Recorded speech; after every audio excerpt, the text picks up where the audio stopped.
क्या आपने कभी ध्यान दिया है कि जीवन में सबसे बड़ा नुकसान अक्सर तब होता है जब हम अपने क्रोध के हाथों खेल जाते हैं। यह वह भावना है जो इंसान के भीतर आग जला देती है, उसे अंधा कर देती है और उसके निर्णयों को नुकसानदेह बना देती है। आचार्य चाणक्य कहते थे, क्रोध मनुष्य का सबसे बड़ा शत्रु है। यह न केवल बुद्धि को बंद कर देता है बल्कि रिश्तों और सफलता को भी समाप्त कर देता है। सोचिए, यह कितना सटीक है। जब हम क्रोधित होते हैं तो हमारे शब्द और कार्य अक्सर हमारे खुद के खिलाफ हो जाते हैं। सोचिए एक उदाहरण। दो व्यापारियों के बीच कोई विवाद हुआ। क्रोध में पहला व्यापारी तुरंत जवाब देता है, शोर मचाता है, दूसरों के सामने अपने विरोधी की बुराई करता है। वहीं दूसरा व्यापारी शांत रहता है, सोचता है, रणनीति बनाता है और सही समय पर सही कदम उठाता है। कौन सफल होगा? बिना किसी शक के शांत और बुद्धिमान व्यापारी ही जीतता है। यही चाणक्य की शिक्षा है। क्रोध पर नियंत्रण सफलता की कुंजी है। अब सवाल उठता है, क्यों हम क्रोध में बह जाते हैं? विज्ञान और मानसिकता दोनों बताते हैं कि क्रोध एक भावनात्मक प्रतिक्रिया है। जब हम किसी को देखते हैं जो हमें नुकसान पहुंचा रहा है या हमारे आत्मसम्मान को चुनौती दे रहा है, हमारा मस्तिष्क तुरंत प्रतिक्रिया देने के लिए तैयार हो जाता है। लेकिन यही प्रतिक्रिया अक्सर हमें नुकसान देती है। आचार्य चाणक्य ने इसे समझा और कहा, जो क्रोध में निर्णय लेता है वह हमेशा पछताता है। आपको एक कहानी सुनाता हूं। एक राजा ने अपने दरबार में एक मंत्री से गलती की वजह से क्रोध जताया। उसने तुरंत आदेश दिए और मंत्री को सजा दी।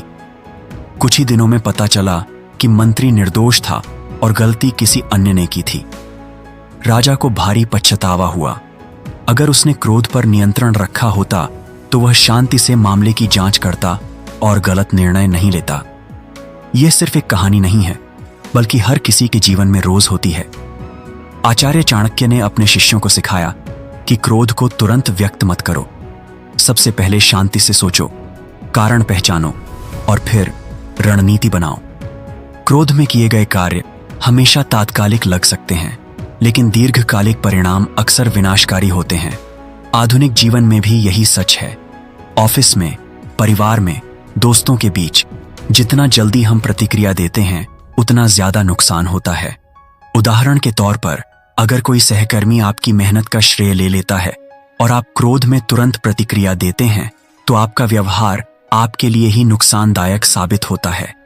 वहीं अगर आप शांति बनाए रखते हैं, योजना बनाते हैं और अपने काम से अपनी योग्यता साबित करते हैं तो शत्रु भी अंततः आपकी ताकत के आगे झुकता है। अब सोचिए, क्रोध का दूसरा बड़ा नुकसान क्या है? यह हमारे स्वास्थ्य पर असर डालता है। जब हम क्रोधित होते हैं, हमारा दिल तेज धड़कता है, रक्तचाप बढ़ता है और शरीर में तनाव पैदा होता है। लंबे समय तक क्रोध में रहने वाले लोग मानसिक और शारीरिक दोनों रूप से बीमार हो जाते हैं। आचार्य चाणक्य ने यह भी देखा कि शांति और संयम वाला व्यक्ति हमेशा मानसिक रूप से मजबूत रहता है, जबकि क्रोध वाला व्यक्ति कमजोर और अस्थिर रहता है। आचार्य चाणक्य ने कुछ महत्वपूर्ण सूत्र दिए जो हर व्यक्ति के लिए क्रोध पर नियंत्रण का आधार है। 1. सकारात्मक सोच। जब आप क्रोध महसूस करें तो तुरंत स्थिति का सकारात्मक दृष्टिकोण से मूल्यांकन करें। सोचें, क्या यह स्थिति वास्तव में इतनी गंभीर है कि मेरे क्रोध की जरूरत है? 2. सांसों पर नियंत्रण। गहरी सांस लें, अपने मन को शांत करें और अपने शरीर को स्थिर रखें। यह तकनीक तुरंत क्रोध कम कर देती है। 3. विलंब। क्रोध में तुरंत जवाब न दें। समय दें, स्थिति का मूल्यांकन करें और फिर निर्णय लें। यह विलंब अक्सर आपकी रणनीति को सही दिशा देता है। 4. सहायक संगति। ऐसे लोगों के साथ रहें जो धैर्यवान और शांत हैं। आपकी संगति आपके व्यवहार को प्रभावित करती है। आचार्य चाणक्य कहते हैं, क्रोध से प्राप्त विजय केवल क्षणिक होती है, लेकिन संयम से प्राप्त विजय स्थायी और सम्मानजनक होती है। इसे ध्यान में रखें।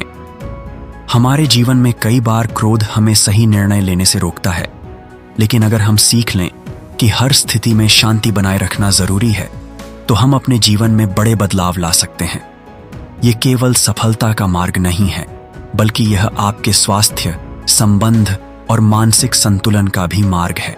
आपको एक और कहानी सुनाता हूं। एक शिक्षक के सामने एक छात्र ने अनजाने में उसकी किताब गिरा दी।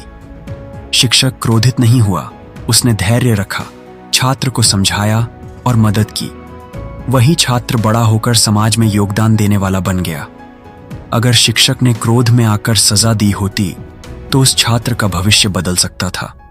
यही आचार्य चाणक्य की शिक्षा है। शांति और संयम से ही सच्ची विजय संभव है।